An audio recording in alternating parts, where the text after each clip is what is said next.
2, 1. Rolling. Hey man, Here we go. we're live. We're live. Close. I'm trying to figure out how to share this freaking thing though. The bottom right shows links for me. Yeah, I ain't be having those. Here. While we're waiting, I'll just copy and paste it for you. You want to watch for them to watch? Control C. Here you go. This is the link.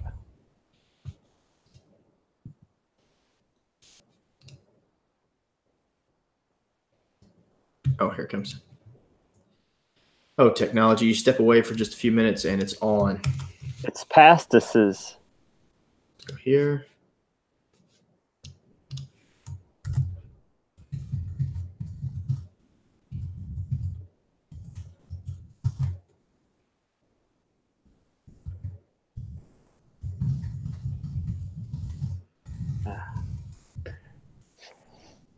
All right, post. Do you drive like that too? Spastic? Just head down. I can't. I've never learned home row keys, but I can get like 50 words per minute, like hunting and pecking. My fingers hurt, but I got it. But I can legitimately move that way. So, do you have anything pressing? Any?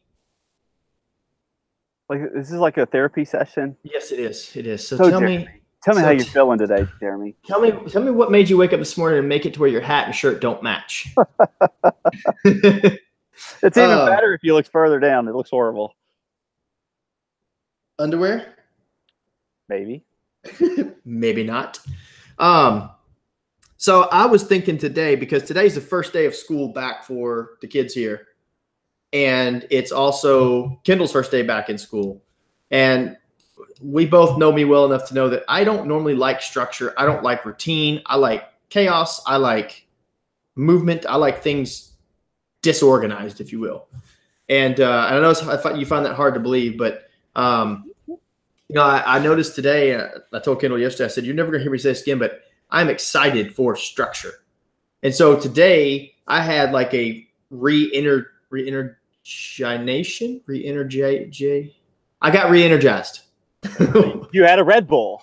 Yeah, basically. And so I thought about it and I was like, well, why did that happen today? And I took a lot of time off or away this month, was just kind of operating on the steam to keep things moving. But it's like I've been waiting for this day, because for me, it's almost like a brand new start to business, to motivation, to excitement, things like that.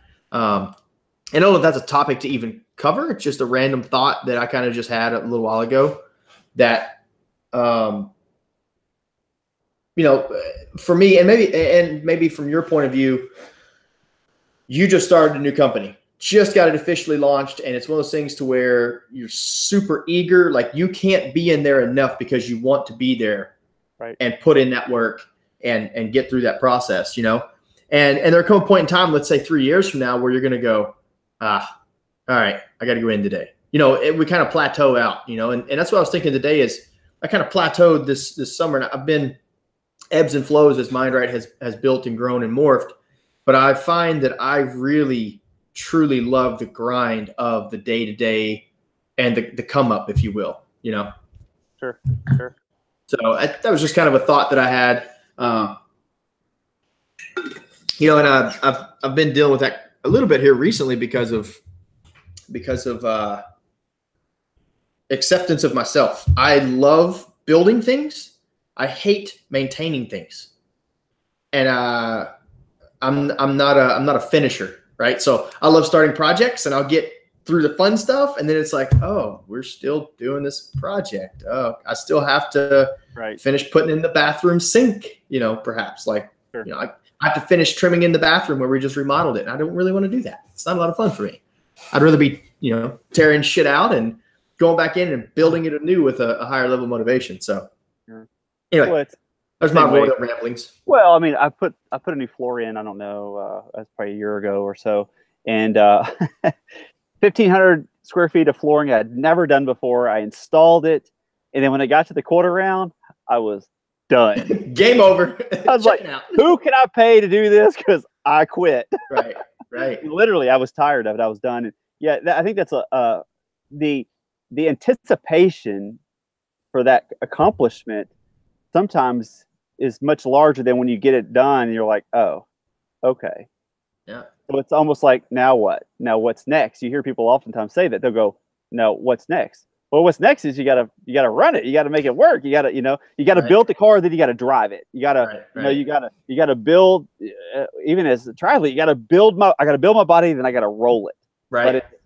But plateaus happen all the time, and that's especially like when in the fitness industry where you've got someone who does the same exercises over and over and over again, and it becomes monotonous. It's just boring almost. And so I even tell people, just reverse it. Just do everything that you did backwards. Because what you're going to realize is the last exercise that you used to do, you were so tired you didn't do it real well. Now when you put it on the front side of your exercise, now you can kill it. But the thing that you used to kill because it was your first exercise, now you can't hardly do any of it.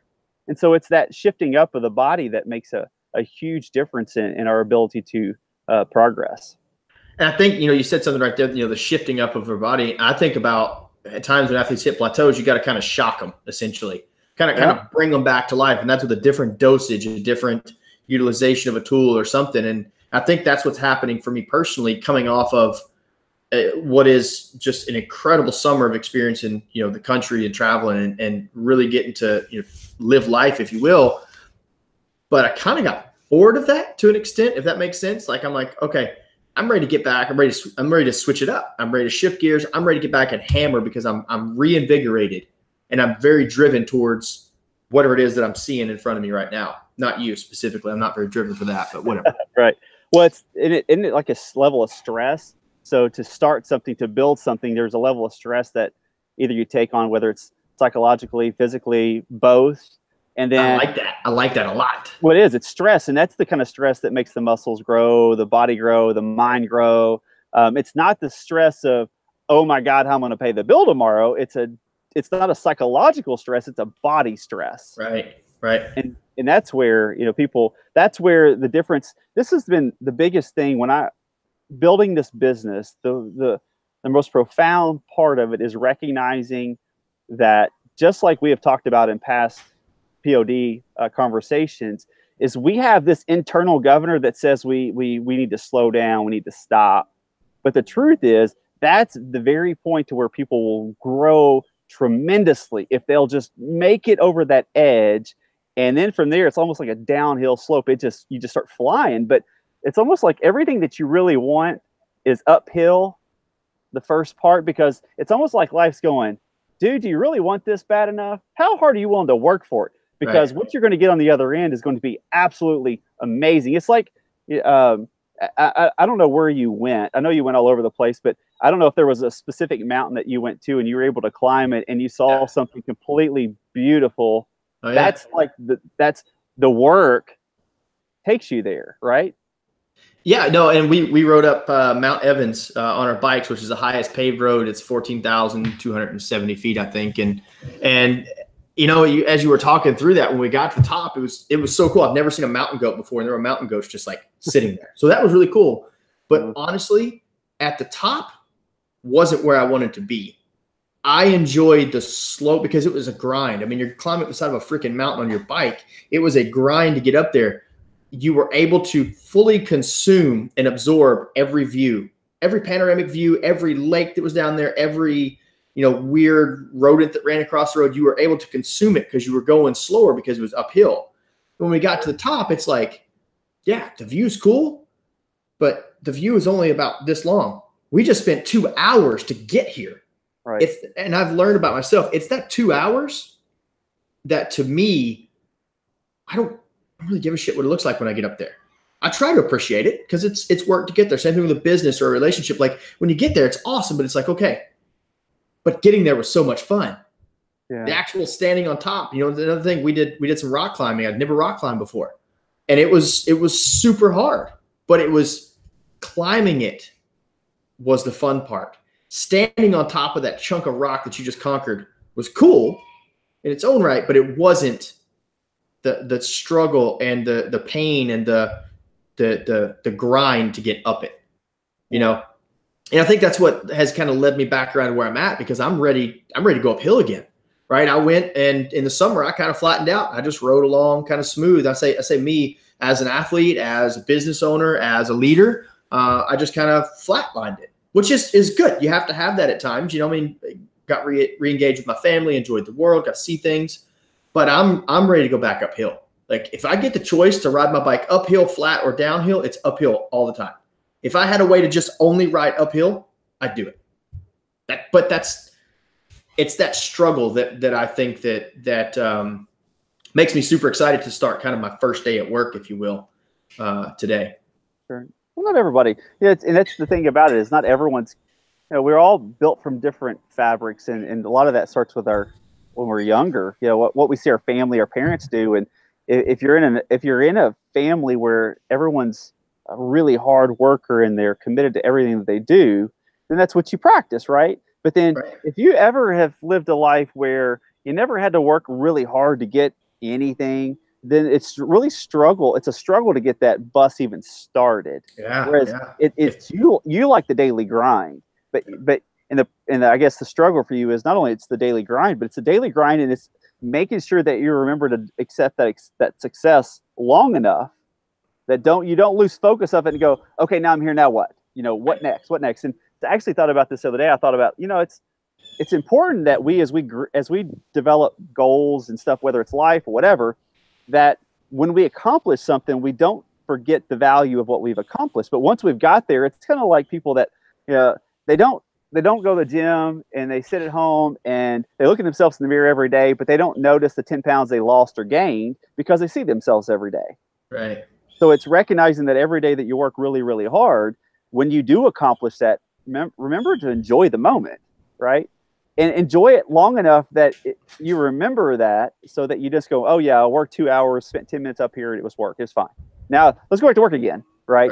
So you got to remember to have the successes and the joy out of that. But you know, I guess in your perspective, you enjoy it so much doing the work.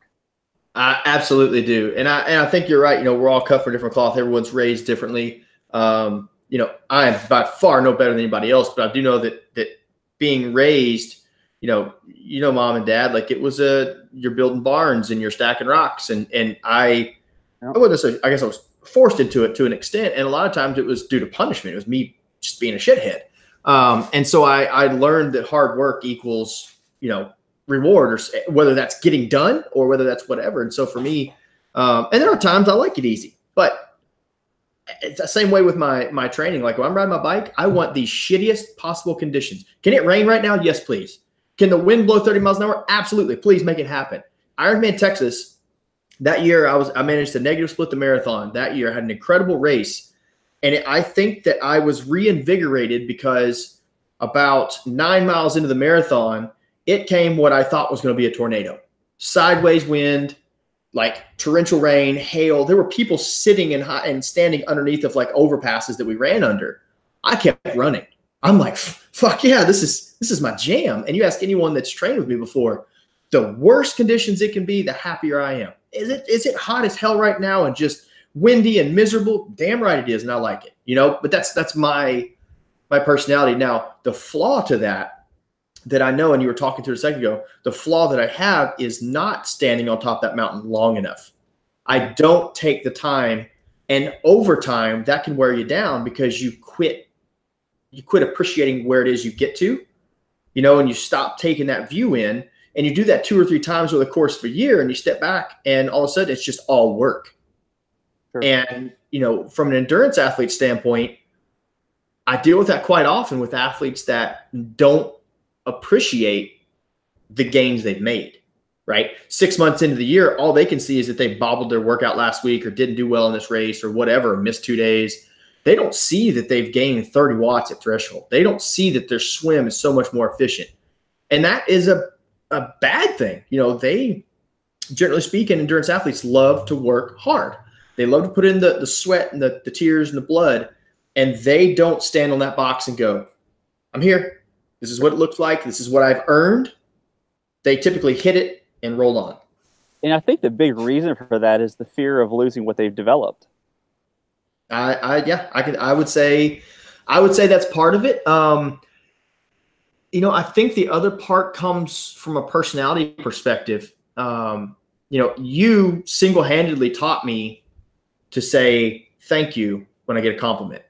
And to this day, I still, if someone gives me a compliment and says, man, coach, it was awesome, all because of you, I can't make eye contact with them. I can't do it. It makes me feel weird. Right. And, you remember Rachel Langdon. Oh, yeah. So you worked with Rachel years ago. She's left the tri-scene. She's she's a professional cyclist now, had the biggest race of her career this past weekend, and it just did incredibly well on the world stage. And she told me, luckily, initially she told me via text, so I can consume that. It doesn't make me sheepish or feel weird. Right. But she told me on the phone today, she said, I did so well because of what you and Mike are doing for me, and I single-handedly trusted you guys, and you did that. I felt weird. Like, it feels strange. And I think that's a personality thing, and I think that goes into why I enjoy the come-up. I can hide behind the hard work. I can hide behind the missed opportunities. I can hide behind, the growth. I'm not standing there going, hey, look at me. I'm up here. I did this. I got to this spot. I get there. I don't want to be seen there. I want to pass it off if I'm selling a company. I want to push through to the next block or whatever it is, because I don't want those accolades. And here I am psychoanalyzing myself, and I'm learning so much as I'm talking through it. It's like, okay, now it all kind of makes sense to me. Well, and it becomes that new habit, right? The acceptance part. And, when you do it long enough, it becomes really easy to accept the fact that people appreciate you. And it changes the value you have of yourself. But, I just think that athletes, once you get your wheels turning, that's momentum, and momentum's hard to slow down. And, if you look at some of look like Nikki, talking to Nikki, and had some medical things going on, and, she had to slow down, and next thing you know, she comes back better than she was. And so about to race in a few weeks. It's crazy that mentally we look at issues, we look at injuries, and we look at things and think that, oh my gosh, I've been at it for 3 years. I'm going to take 6 months off and I'm going to fall apart, when really that probably 6 months was necessary anyway. And all of a sudden, within 6 to 8, 10 weeks, how much ever, you might even be back further than you were before, because you allowed your body to rest. Right. And there's a lot to be said for that. And that I think that comes from a place of confidence. I think that comes from a place of trust in yourself and in your coach and in your support structure. But yeah, it's even myself. That was my biggest thing when I first got into the sport, is I would my mind would allow me to push further than my body was prepared to go, because I was still so new, and I'd get injured. And now I make the joke, I've got just enough base fitness to make stupid decisions like back-to-back 100-mile bike rides and not kill myself. I got just enough to make bad decisions, not in shape, but just enough to do that, because I built that base. And I'm not saying it to brag on myself, but it's just kind of that whole process of trusting myself, trusting what I've done, trusting the years of things, whether it's business or relationships or, training, that years of, piles of paper on a desk. Like, this is all the work that we've completed. If athletes actually took and printed out their workouts and put a stack of them on their desk every year, the damn stack would be this tall. And you go, oof, I just cut down a freaking tree. Like, that's a good year. Mm-hmm. But it's hard to stand on top and go, look at me. I'm here. I did it. I made it. It's just not my DNA. Nothing wrong with that. There are people that have to lead that, and as I was talking to somebody the other day about a local cycling club, and I said, my goal is not to come in and help. Like, I enjoy building things. We talked about that in business. I enjoy building it. I don't enjoy maintaining it. And so I told him, my goal is to utilize my skills and my experience and my connections and network and all that fun stuff, and grow this thing in the next year to 18 months. And then I want to do this. Okay.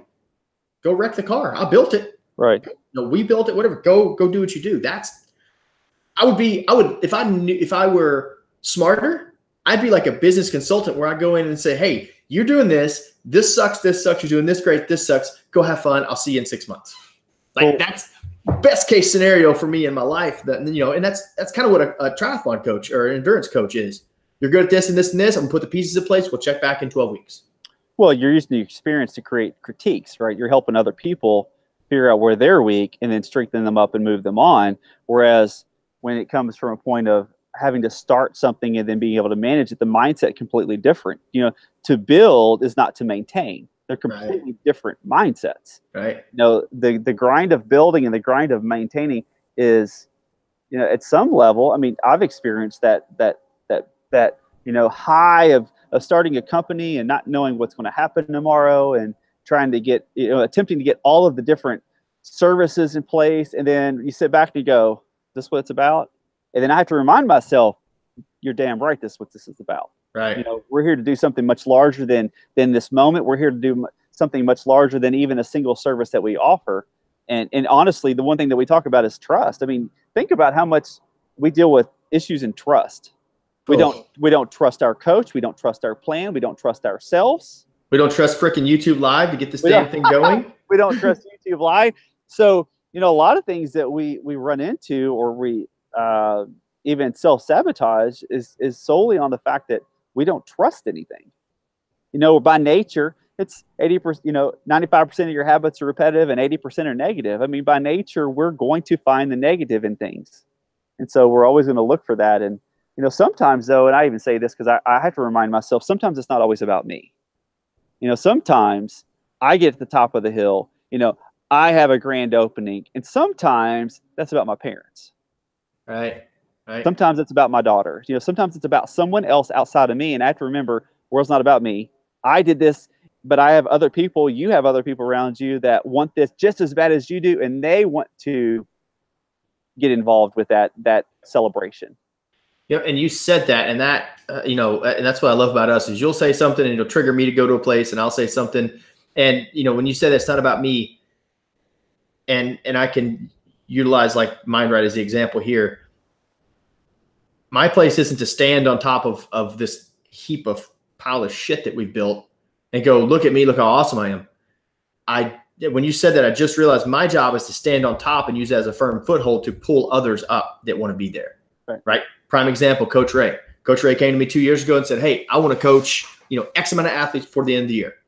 So I had a full-time job. Cool. Go do your thing. Talked at the beginning of this year. I want to coach full-time this year. I want to get there. I got to have this many dollars, this many athletes, whatever. And so that would help him to also launch his videography company that he wanted to really launch and invest into.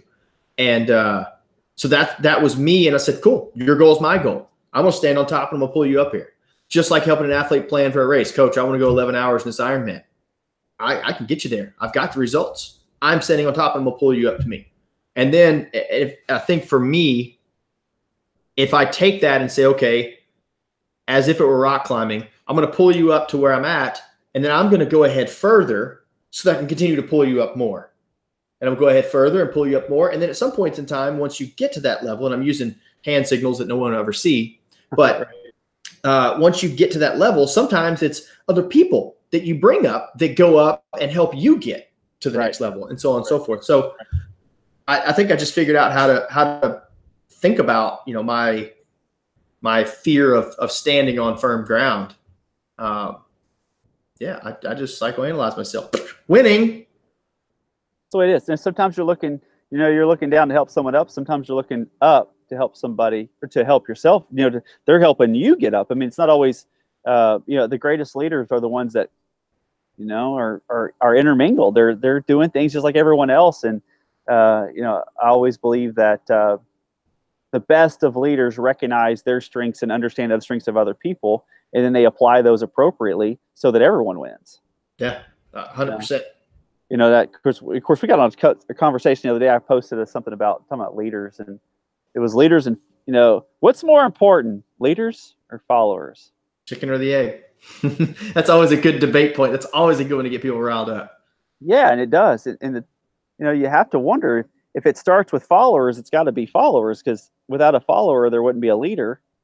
There wouldn't be someone to jump out in front of the followers, and then you got to have them both. And honestly, the follower becomes the leader becomes the follower. Yeah, so if done right. Yeah. Yeah.